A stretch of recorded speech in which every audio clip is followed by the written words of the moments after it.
Welcome to our journey into the fascinating world where human language meets computer understanding. Imagine reading a story or texting a friend. You effortlessly use words and sentences to convey ideas. But how does a computer, which fundamentally understands only numbers, interpret and generate human language? Today, we'll explore this bridge between words and numbers, focusing on a crucial process called tokenization in large language models.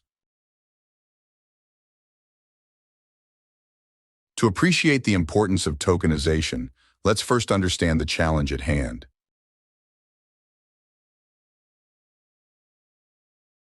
Human language is rich, nuanced, and full of ambiguity.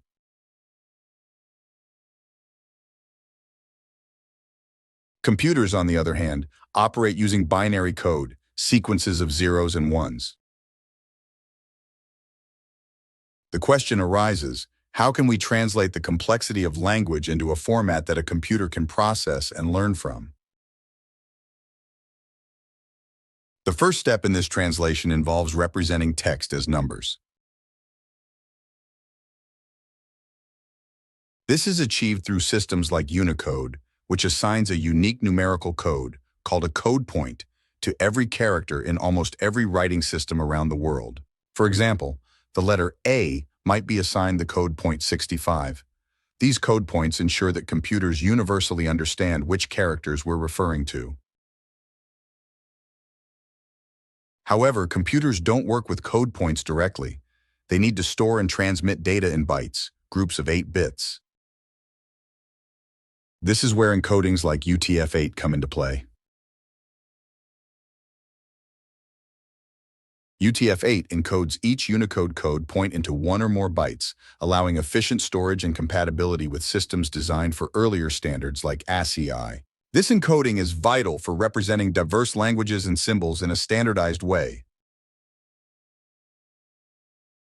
Now that we have a way to represent text numerically, let's introduce language models.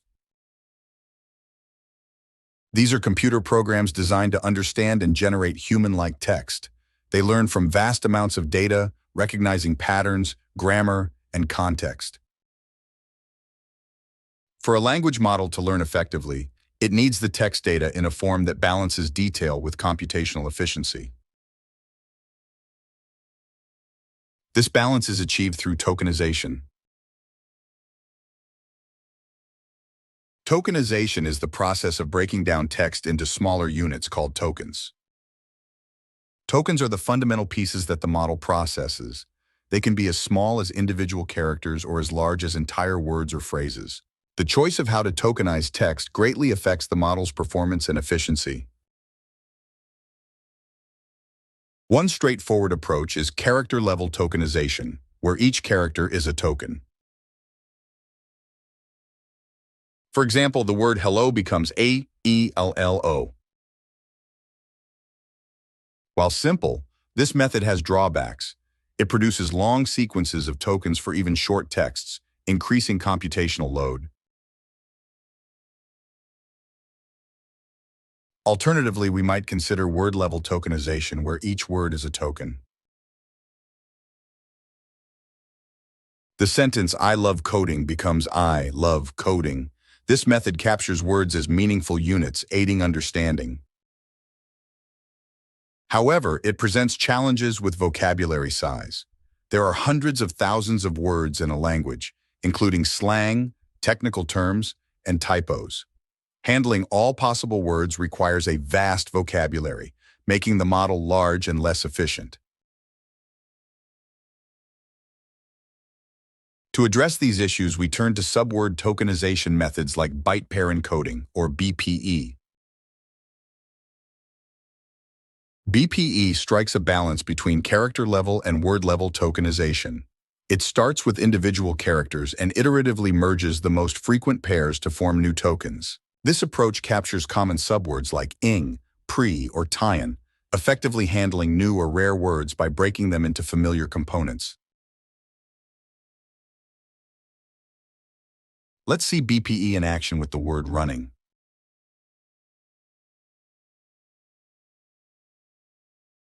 Initially, it's tokenized into characters R, U, N, I, and G.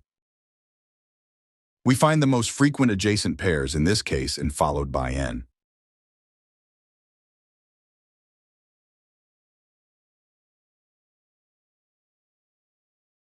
Next, we merge I and N into N.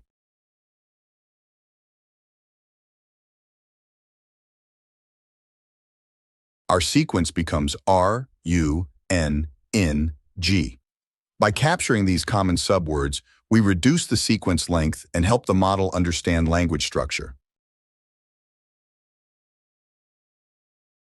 By applying BPE across a large corpus of text, we build a vocabulary that includes characters, common subwords, and even whole words. This vocabulary is tailored to the language patterns in the data.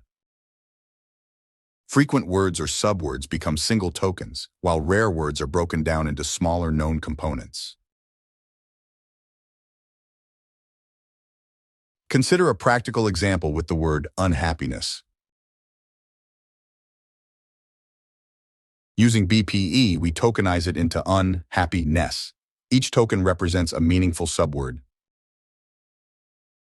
The model processes these tokens, learning their representations.